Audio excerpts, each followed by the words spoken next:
Feminism helps men too. Feminism is simply gender equality. This would be a good summary of Emma Watson's speech to the UN, where she urged men to support feminism through the UN program, He for She. The idea that feminism helps men too is not new. It has been a standard claim made by prominent feminists such as Michael Kimmel and Bell Hooks, that patriarchy hurts men too.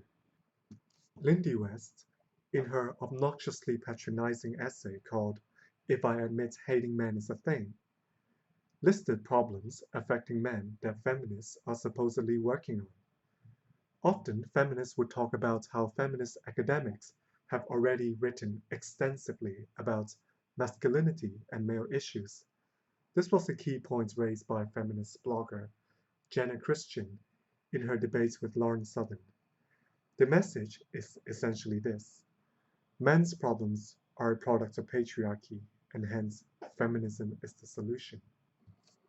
Now, one can indeed argue that the social and economic advancement of women has relieved some of the societal expectations that men face as men.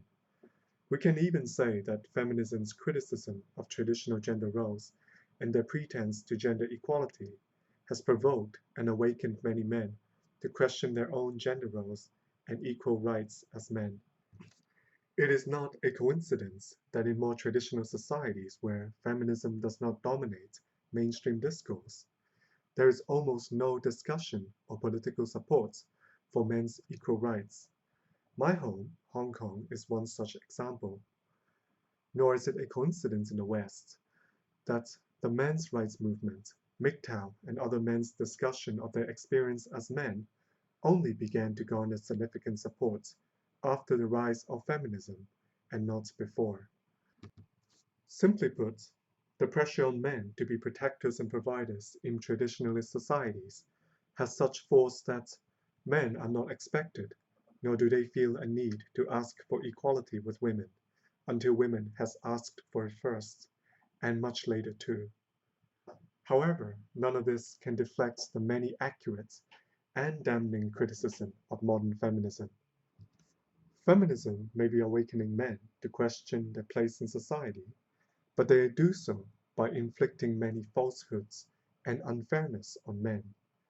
Feminist proclamations that they care about men is unconvincing for a simple reason: their actions do not match their words. Consider these questions.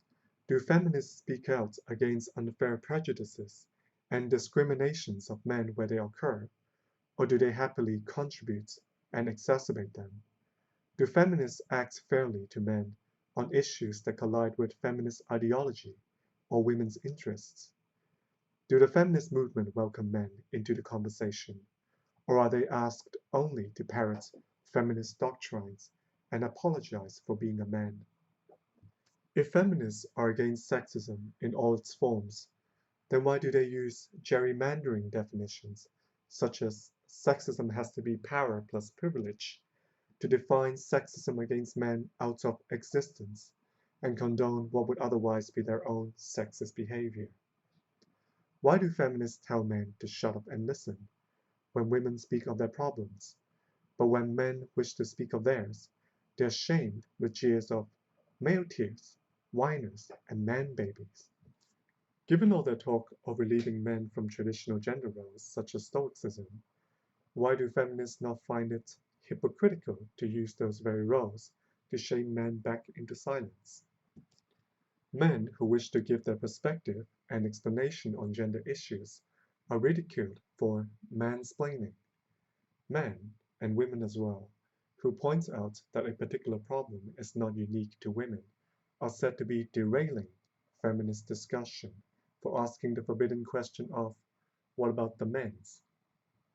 Feminists insist on a monopoly of the entire gender discourse by declaring all who believe in gender equality to be feminists, and all those who do not to be bigots. Discussions on gender or male issues that do not conform to feminist ideology are banned and no platformed. In some cases, such as Warren Farrell and Janice Fiamengo's lectures, they were illegally shut down by feminist students who pulled fire alarms. Movements such as Gamergate that challenge the feminist narrative are routinely slandered with lies by feminist columnists and publications, and the horrific crime of Elliot Rodgers, a person with no connection whatsoever with the men's rights movement, was exploited to smear the movement. Feminists may say not all men are criminals, yet their rhetoric often betrays a mindset of thinking of men as if they are an organized group bearing collective guilt and responsibility for the criminal behavior of every individual man, historical and present.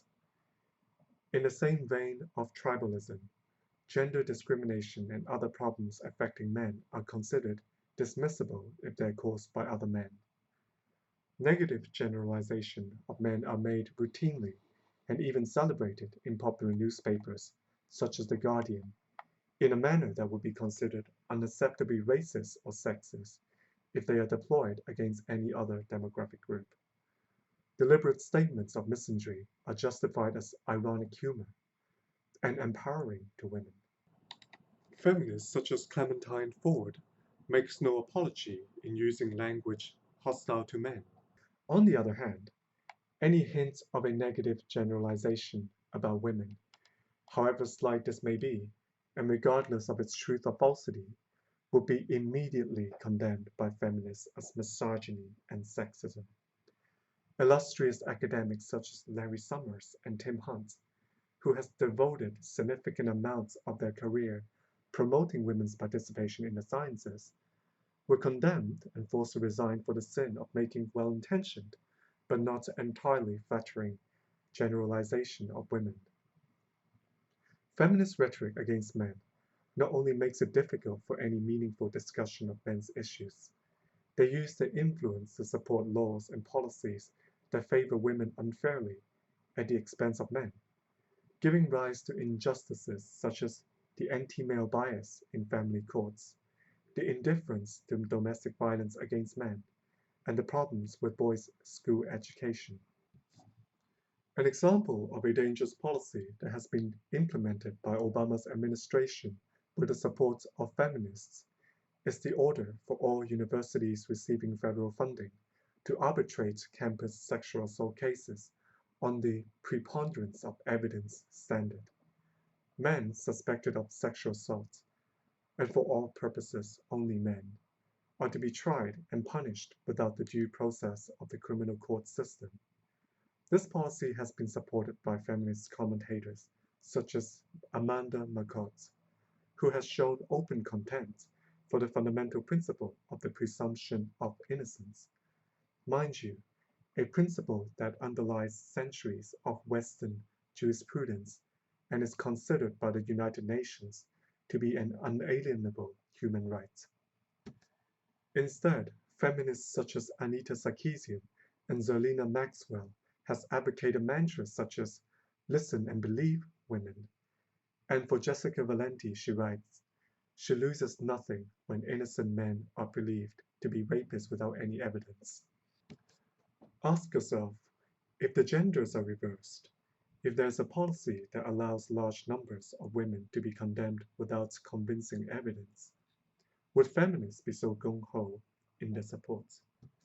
Feminists justify their existence and their bias against men with the use of false and misleading statistics, such as the meme that women are paid unfairly compared to men, or that false rape accusations are infinitesimally rare. Pseudoscientific and false sociopolitical theories of radical feminism are taught in universities as if they are undisputed facts. These theories characterize our modern liberal democracies as patriarchies and rape cultures. They deny the existence of any psychological differences between the sexes, and they condemn normal human behavior, such as male sexual attraction, as sexual objectification. These false theories demonize men. They provide the moral justification for feminists to carry out their own prejudices, discrimination, and contempt against men. When these are among the most noticeable ideas and actions of feminists, with almost no opposition from dissenters, How can feminists claim with a straight face that their movement is nothing but gender equality, or that they help men too?